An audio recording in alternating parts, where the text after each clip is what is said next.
অনন্যাকে বিয়ে করতে অনিকেতকে বাধ্য করলো শ্যামলী। বিস্তারিত সম্পূর্ণ জানতে হলে ভিডিওটি না টেনে দেখতে থাকুন শেষ পর্যন্ত। শ্যামলীর সাথে যে অনিকেতের সম্পর্ক রয়েছে এই বিষয়টাই আন্দাজ করতে পারে অনন্যা। অনন্যা বুঝতে পারে শ্যামলীর সাথে এখনো সম্পর্ক রয়েছে অনিকেতের।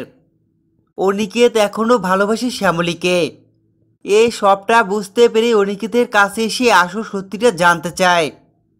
তখনই অনিকেতের কাছ থেকে আসল সত্যিটা জানতে পেরে চমকে ওঠে অনন্যা। আসলে যে শ্যামলীকে ছাড়া কাউকেই বিয়ে করতে চায় না অনিকেত। অনিকেত কাউকেই দিতে চায় না শ্যামলীর স্থানটা। আর এই বিষয়টাই আড়াল থেকে শুনতে পায় শ্যামলী। অনিকেতের সাথে অনন্যার সমস্ত কথা শুনতে পেয়েই শ্যামলী অনিকেতের কাছে এসে হাত জোর করে অনিকেতকে বাধ্য করে অনন্যাকে বিয়ে করতে।